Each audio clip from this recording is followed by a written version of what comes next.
Yeniden merhaba, ben Damla. Bugün sizlerle bu üzerinde gördüğünüz balon kollu elbiseyi nasıl yaptığımı sonunda paylaşıyorum. Çok uzun zamandır beklediğinizi biliyorum. Bu kadar ertelediğim için üzgünüm. Ama böyle araya sürekli bir şeyler girdi ve bu elbiseyi hep de erteledim. Neden olduğunu bilmiyorum. Çok fazla kullandığımı ve bunun için dalga konusu olduğunu söylemiştim zaten. Hala da çok beğenerek giyiyorum. Gerçekten böyle ikinci derim gibi bir şey oldu. Yani bayılıyorum elbiseye. Çok rahat ve her yere gidiyor. Zaten videolarda kullandıkça da sürekli soruldu. Ne zaman gelecek, sen mi diktin gibisinden. Artık o gün geldi ve herkes mutlu olabilir. Herkes artık balon kollu bir kıyafete sahip olabilir. Yapımı zaten çok basit. Birazdan göreceksiniz. Ama ondan öncesinde videonun başında gördüğünüz bu elbisemle kullandığım kağıt gemi şeklindeki çantayı da kendim yaptım. Eğer o videomu kaçırdıysanız şuradan izleyebilirsiniz. Şimdi hiç daha fazla uzatmak istemiyorum ve hemen nasıl yapıldığına geçelim. Eğer videom hoşunuza giderse beğen butonuna basmayı ve videoların devamını görmek isterseniz kanalıma abone olmayı unutmayın. Kendinize çok iyi bakın. Elbisem için 1,5 ve 1 metre arasında lacivert penye kumaş kullanıyorum. Siz de bu tarz bir şey kullanırsanız aynı böyle spor günlük bir elbise elde edebilirsiniz. Kumaşımı tek yöne doğru 4'e katladım.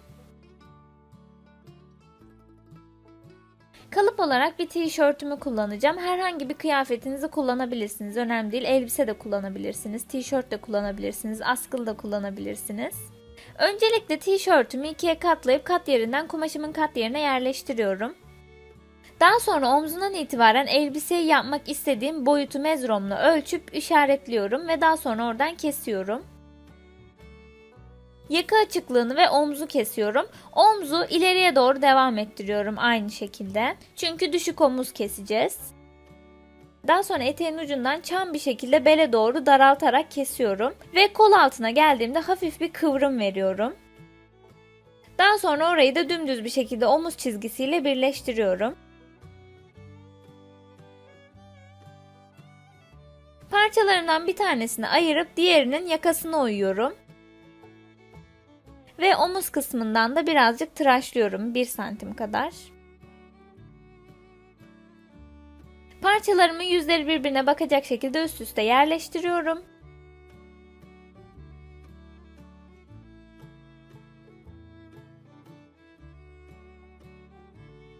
Ve omuz kısımlarından dikiyorum. Diktikten sonra bu şekilde görünüyor. Dikerken ben overlock makinesi kullandım. Penye'de en iyi sonuç alabileceğiniz şey overlock makinesidir. Diğer makinelerde bu kadar güzel sonuç alamıyorsunuz. Ama yine de esnek dikiş veya zikzak dikiş kullanabilirsiniz. Dikişin patlamaması için. Parçalarımı bu şekilde açtım ve bu kol ağzını ölçüyorum. Kol ağzını ölçtükten sonra artık yan kenarları dikebilirim. Gösterdiğim yerlerden yine overlock makinesiyle dikiyorum. Daha sonra bir parça kumaş daha alıyorum ve yine aynı şekilde bir tarafını 4'e katlıyorum. Daha sonra kol açıklığımı ölçtüğüm ölçüye uygun olacak şekilde dikdörtgen kesiyorum.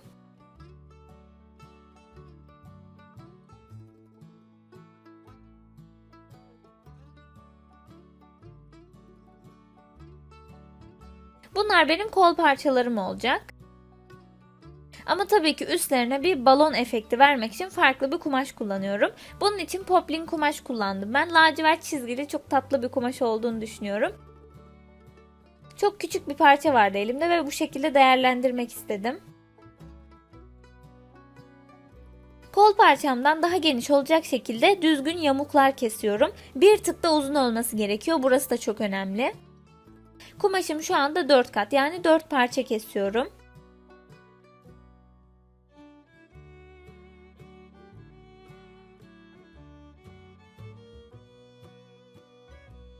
Kat yerlerinden de ayırıyorum.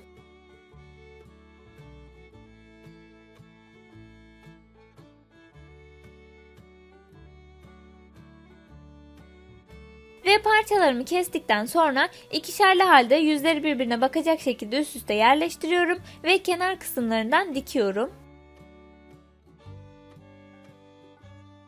Diktikten sonra bu şekilde görünüyorlar. Şimdi bunların hem üst kısımlarını hem de alt kısımlarını çepeçevre düz dikişle en geniş dikiş adım uzunluğunda dikeceğim. Buraya büzgü yapacağım. İsterseniz daha farklı yöntemlerle de büzgü yapabilirsiniz. Bu videoyu çok önceden çektiğim için o zamanlar gip elastiğini bilmiyordum. Şu anda yapsam gip elastiğiyle direkt diker geçerim yani. Böyle uğraşmam.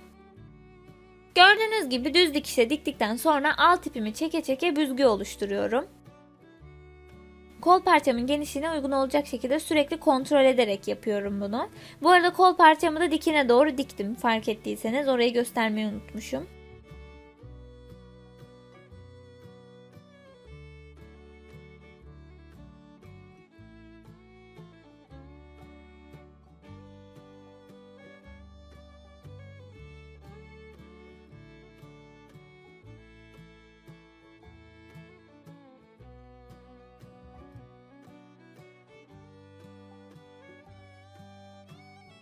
Büzgülerimi istediğim boyuta getirdikten sonra uçlarına düğüm atmayı unutmuyorum.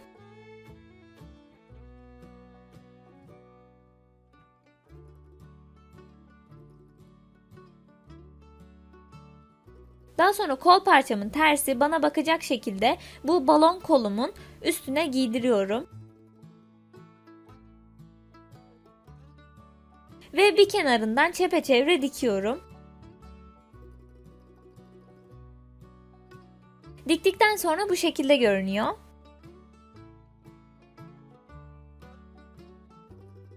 Şimdi kol parçamı bunun içinden geçiriyorum. İçinden geçirdikten sonra bu ağız kısımlarını tekrardan düz dikişle birleştireceğim. Dikiş kolaylığı için yapıyorum bunu.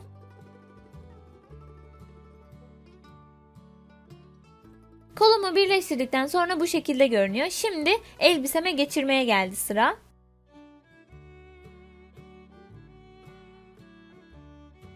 Kolumu tersine çeviriyorum ve kol parçamın üzerine yüzü birbirine bakacak şekilde bu şekilde giydiriyorum ve çepeçevre dikeceğim.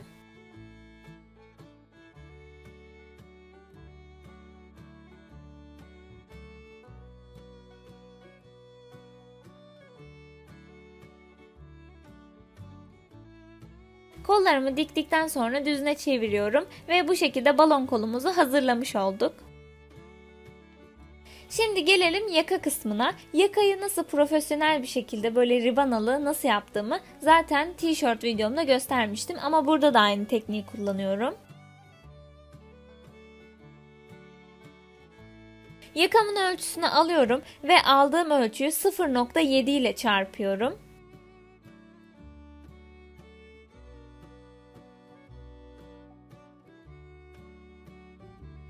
Daha sonra bu ölçüyü ribana kumaşımda kesiyorum.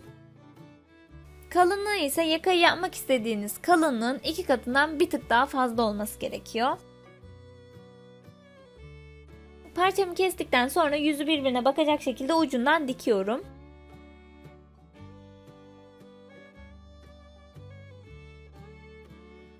Ucunu diktikten sonra bu şekilde ikiye katlıyorum ve yakama geçiriyorum. Dikiş yerini yan dikişime denkleştirdim.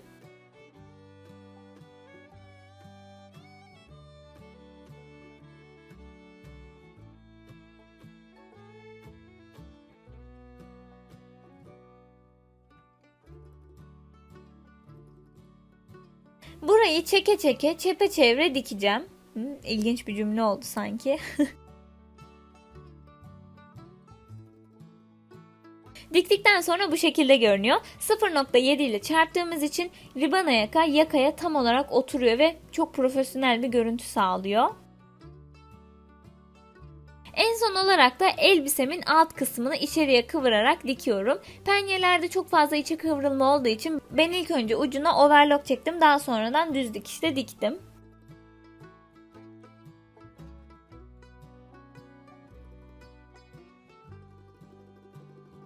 Böylece elbisem bitmiş oldu. Son olarak da ufak bir kemer yapmak istedim. Aslında tam olarak kemer değil de hafif bel oyuntumu verecek böyle ufak bir parça istedim. Bunun için de dümdüz bir penye kumaş kestim ve bunu çeke çeke ip haline getirdim.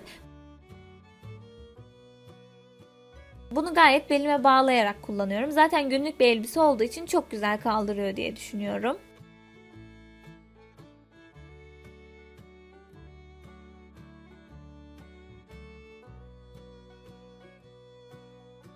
Böylece elbisem bitmiş oldu. Umarım hoşunuza gitmiştir. Ben gerçekten çok severek giyiyorum. Eğer videomu beğendiyseniz beğen butonuna basmayı ve videoların devamını görmek isterseniz kanalıma abone olmayı unutmayın. Kendinize çok iyi bakın.